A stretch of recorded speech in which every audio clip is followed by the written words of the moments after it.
안녕하세요. 강신우의 교회음악 강의를 맡아 진행하는 강신우입니다. 신앙인을 위한 교양 강좌 세 번째, 찬송 실은 무엇인가?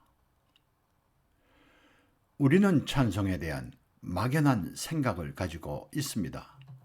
찬송은 우리와 가까이 그리고 항상 함께 있어 잘 아는 것 같으나 현실은 그렇지 못합니다. 여기에 찬송의 근본, 가장 기초가 되는 찬송시에 대한 강의를 준비하였습니다. 찬송시에 대한 일반적인 이해입니다. 우리의 의식 가운데 어렵고 복잡한 것을 쉽고 단순하게, 더 나아가 위험과 권위에 대한 해학적 풀이의 능력 또한 남다른 면이 있습니다.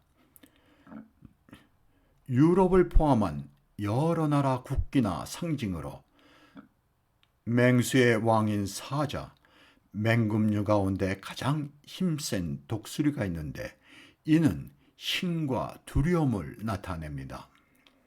우리에게 호랑이는 고양이에 가까운 귀여운 모습의 옛날 민속화나 담배 피우는 호랑이의 동화는 앞에 사자나 독수리와는 사뭇 다릅니다.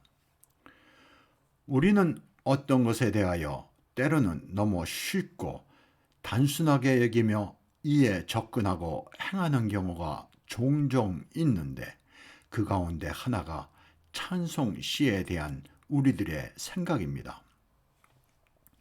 오래전 통일찬송가 편찬을 준비하면서 새로운 한국 찬송시와 곡조에 대한 공모를 하였다는 소식을 접하고 나는 아연 실색하였습니다. 세계 어느 나라, 어느 시대에도 이런 식의 공모를 통하여 찬송을 채택한 예를 찾을 수 없는 것입니다. 있다고 하여도 그 내용과 과정이 우리와는 다른 것입니다. 찬송이 우리에게 친숙한 것이나 그렇게 손쉽게 얻을 수 있는 것이 아닌 것입니다. 많은 찬송자들이 목회자인데 이들은 경건한 신앙인임은 물론 신학과 성서 그리고 시문학에 깊이 있는 전문 지식을 가진 성직자들입니다. 우리에게 잘 알려진 찬송, 나 같은 죄인 살리신 그 은혜 고마워 저자인 존 뉴턴 목사는 젊은 시절 방탕한 생활 끝에 회개하고 뒤에 목사가 되었습니다. 일화에 의하면 그의 뛰어난 시적 영감에도 젊은 날 방탕으로 인한 학문에 대한 부족으로 어려움을 겪었다고 합니다. 지난날 영국의 옥스퍼드와 캠브리지 대학을 비롯한 대학들의 첫째 목적이 성직자와 국가 지도자를 양성하기 위한 것으로 당대의 수재들이 모여들었습니다. 유럽을 포함해서 영국, 미국의 과거의 대학들은 모두가 신학대학으로 시작되었습니다. 그러니까 성직자를 양성하는 것을 최우선적으로 한 거죠. 이들 대학은 높은 신분에 자녀는 물론 평민이나 심지어 천민계급의 인재들도 성직자나 지도자가 되기 위한 길을 가게 되었습니다. 헨리 8세의 어린 시절 교사였고 추기경에 이어 재상을 지낸 토마스 울지는 그 시대의 천민에 속한 푸주안의 아들이었습니다. 그는 옥스퍼드 대학에서 공부를 마치고 성직자가 되어 국가 최고의 지위에 오른 것입니다. 영국에서는 성직자가 되는데 신분의 차별이 없었습니다. 요한과 찰스 웨슬리 형제와 함께 대각성 운동을 이끈 유명한 설교자인 조지 위필드 목사는 낮은 신분에 가난하여 옥스퍼드 대학에서 허드렛 일을 하며 공부한 사람입니다. 심지어 어느 학생은 귀족 집안 학생의 몸종을 하며 학업을 함께하던 학생들도 있습니다. 이들 목회자 가운데 신학과, 성서, 그리고 시문학에 정통한 사람들이 찬송 저자로 이름을 남긴 것입니다. 우리에게 널리 알려진 아이작 와츠나 찰스 웨슬리 같은 천재적인 찬송 저자들의 찬송마저 많은 그들의 찬송 가운데 아주 적은 수가 지금에 불려지고 있는 것입니다. 아마 우리가 생각하던 찬송은 평범한 신앙인의 일상 언어에 의한 시와 아마추어 음악가의 음악인 복음가에 친숙하여 갖게 된 생각일 수 있습니다. 복음가는 교회적인 내용의 서정적인 대중음악으로 여기서 이야기하는 찬송가는 다른 것입니다. 다음의 내용은 나의 저서인 찬송가 예배의 이론과 실제에서 가져온 내용입니다. 찬송가 문학에 대한 이야기입니다. 영국의 한 찬송학자는 찬송은 영국의 시문학에서 가장 대표적인 분야이다 라고 말하고 있습니다. 기독교의 찬송은 문학과 음악 예술의 형식 안에 있어 문학과 음악적 비평을 피할 수 없습니다. 그러므로 찬송시는 문학적 형식을 기초로 하고 본래의 목적을 위하여 성서적인 면과 신학적인 면 그리고 그 쓰임새의 목적에 따라 창작되었습니다. 많은 사람들은 찬송이라 하면 찬송가의 곡조를 연상하는데 이는 찬송이 노래로 불려지기 때문입니다. 학문적인 면에서 찬송이란 가사, 즉 찬송시를 말하는 것입니다. 찬송시는 곡조보다 우선되고 더욱 중요한 것이라 할 수 있습니다. 이는 마치 닭이 먼저냐 달걀이 먼저냐라는 문제와 같이 때로는 우리에게 혼란을 주기도 하나 찬송에서의 음악, 곡조는 찬송시를 위한 것임을 인식해야 할 것입니다. 유럽 국가들의 찬송가에는 찬송곡조 아래에 찬송시가 있습니다. 영국이나 독일 찬송가들을 보면 우리 찬송가와 같이 사성부 악보 사이에 찬송시가 있는 것이 아니라 찬송곡조와 분리되어 있습니다. 그 이유 가운데 하나는 찬송시의 중요함을 강조하기 위한 것이라 합니다. 우리 찬송가는 미국 찬송가의 영향을 받아 찬송시가 곡조 사이에 있어 그 편리함은 크다 하겠습니다. 어찌 보면 매우 실용적이나 이를 위해 긴 절의 찬송인 경우 4절이나 5절로 제한하는 문제점이 있습니다. 긴 찬송의 시 경우에는 유럽의 찬송가와는 달리 생략하거나 그 내용을 압축하는 경우가 있습니다. 이는 바람직하다 할 수 없습니다. 우리는 예배 시간을 절약하기 위함인지 찬송의 절을 생략하는 때도 있기도 한데 이는 옳지 못합니다. 심지어 찬송을 부르며 자리를 정리하는 등 상식적으로 용납되지 않는 일이 벌어지곤 합니다. 다른 하나는 예배를 준비하며 부르는 준비 찬송입니다. 찬송시는 기초적인 형식에 있어 매우 제한된 형식입니다. 시적 구성은 짧은 유절 형식이고 내용이 성서적이며 예배적이기 때문에 일반 작가들이 관심 갖기에는 너무 단순하며 내용에 있어 제한적이라 할 수 있습니다. 영국을 대표하는 계관 시인 테니스는 훌륭한 찬송을 쓰는 것은 세상에서 가장 어려운 일이다 라고 말하였습니다. 그는 실제로 85살에 오직 2편의 찬송 시만을 남기었습니다. 그마저 그의 장편의 서사시 안에 있는 것입니다. 적은 수의 저명한 문학가들이 훌륭한 시로서 내용을 갖춘 찬송을 썼으나 대부분의 찬송 저자들은 목회자들이거나 신앙심 깊은 신앙의 선배들입니다. 우리는 셰익스피어나 괴테와 같은 위대한 문학가나 시인들에게는 존경과 찬사를 보내나 찬송 저자에 대해서는 평범한 인물로 생각하는 경우가 흔합니다. 그러나 찬송 저자의 대부분이 문학적으로 뛰어난 인물이었음을 잊어서는 안 될 것입니다. 한 예로 아이작 왓츠 목사는 음악가에 비교한다면 모차르트와 같은 천재적인 시인입니다.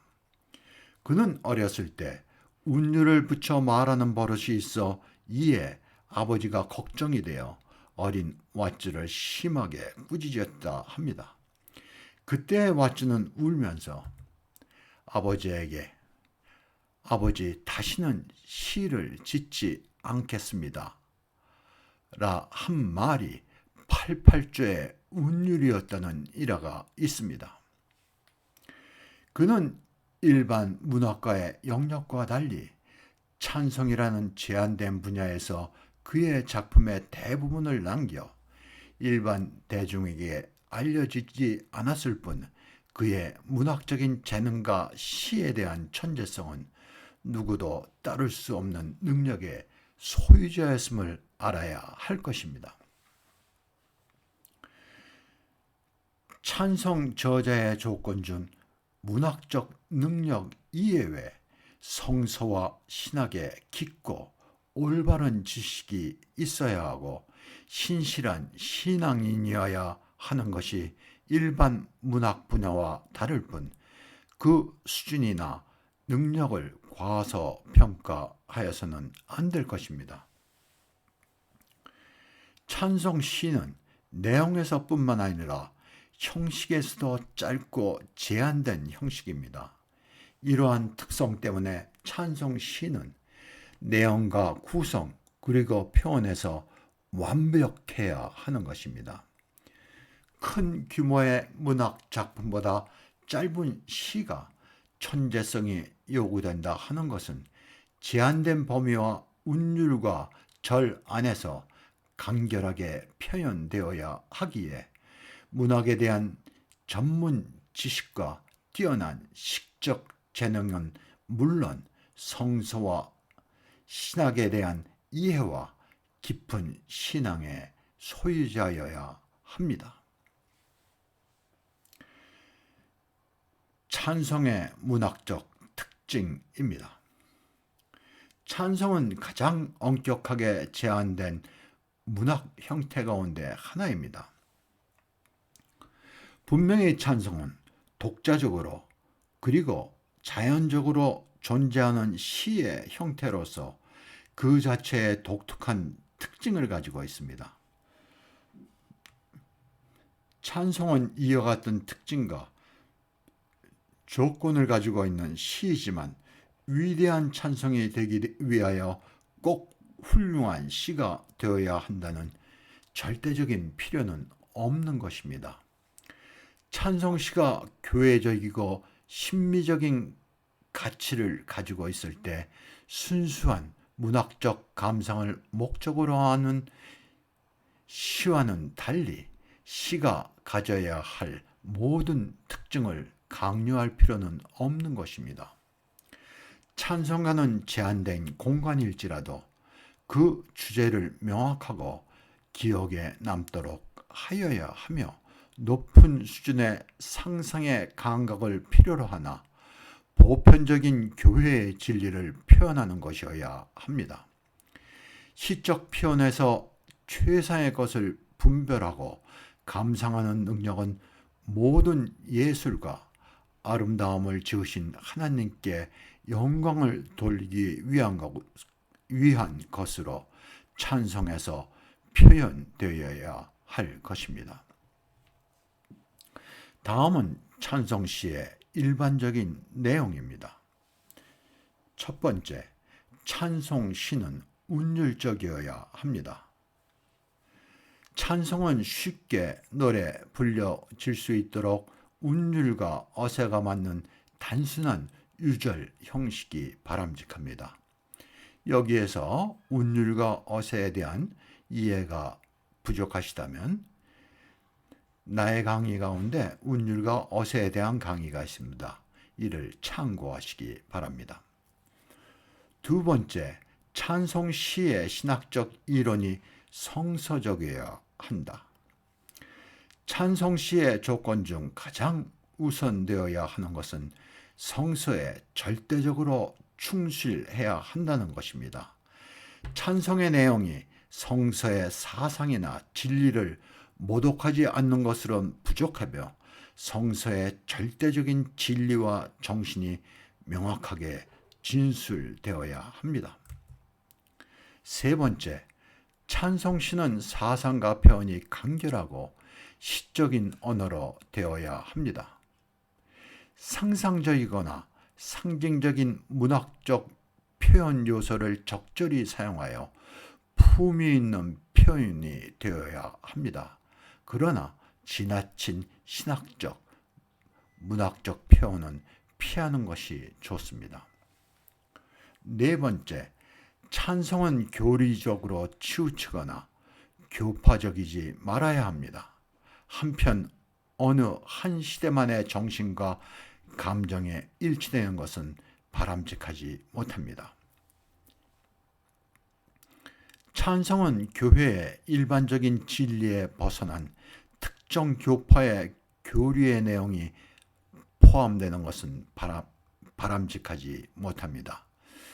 그 예로 아이작 와츠는 개혁교회 목사였습니다.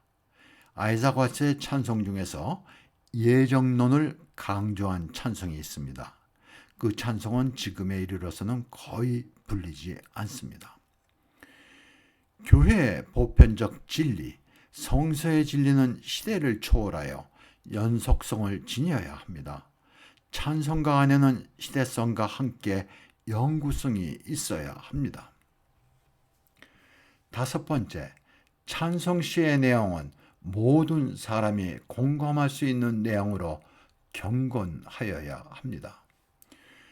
회중이 함께 찬송을 부른다 하여 개인적인 면에서 소홀히 되어서는 안 됩니다. 공동의 요소와 개인의 요소가 포함되어야 하고 모든 사람이 공감할 수 있는 객관적인 내용의 찬송이 바람직합니다. 찬송의 내용은 하나님이 항상 그리고 가장 우위에 계셔야 하며 이러한 하나님을 향한 심오한 경의가 경건이며 이 경건함이 예배입니다.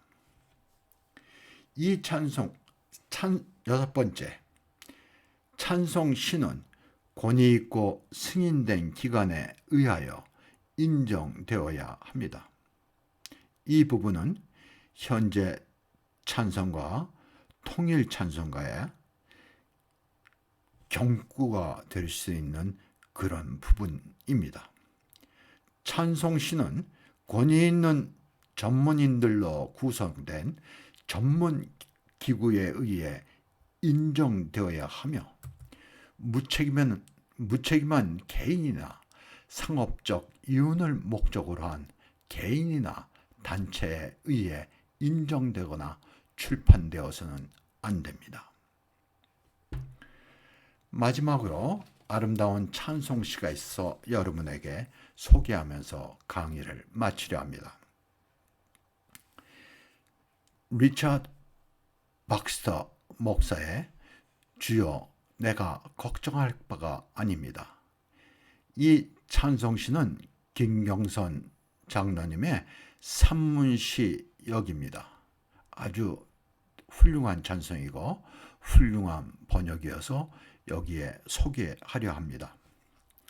리차드 박스터 목사님은 16살에 옥스퍼드 대학에 입학해서 그 후에 영국교회 목사가 되었습니다. 후에 비국교 목사로 전향했어요. 청교도 전쟁 때 크로멜의 군목으로 전투에 참여하였습니다. 그러나 크로멜이 왕위를 빼앗는 것에 대해서 비난을 하면서 그와 결별을 하게 됩니다. 뒤에 크로멜이 죽고 왕정 복구가 될 때 찰스 2세를 도와 왕정 복구를 도왔습니다. 한편 제임스 2세의 폐위를 도운 사람입니다. 제임스 2세는 카톨릭 신자였었어요. 그래서 카톨릭 신자는 영국 왕을 계승할 자격이 없었습니다. 그래서 이를 폐위할 때 도운 사람이에요. 이 사건이 명예혁명이죠. 그리고 대부분의 청교도 목사들이 교회음악을 인정하지 않았을 때 열렬한 교회음악의 옹호자였습니다. 그러니까 이분이 아주 혼란된 시기에 사셨고 또 이때 자기의 입장을 분명히 하셨던 분으로서 아주 어려운 삶을 사신 목사님이기도 합니다.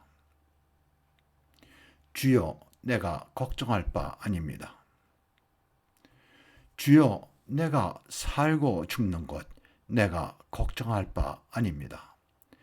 당신을 사랑하고 섬기는 것 내 할 일이오니 당신의 은혜 주시옵소서. 내 생이 길면 당신께 복종함이 길리니 나는 즐거울 것이요. 나의 생이 짧으면 영원한 날을 반기게 되리니 나 어찌 슬퍼하리요. 주께서 전에 지나셨던 것보다 어둡지 않은 곳을 지나지 않게 인도하시니 하나님 나라에 오는 자는 이 문으로 들어가야 하리라. 은혜로 당신의 복된 얼굴을 보게 되노니 주여 오시옵소서. 이 땅에 당신의 일이 아름다울진데 무엇이 당신의 영광이 되오리까? 내 생에 지식이 적사오며 믿음의 눈은 희미하오나 주께서 모든 것 아시오니 족하도다. 나 주와 같이 있으리라. 아멘.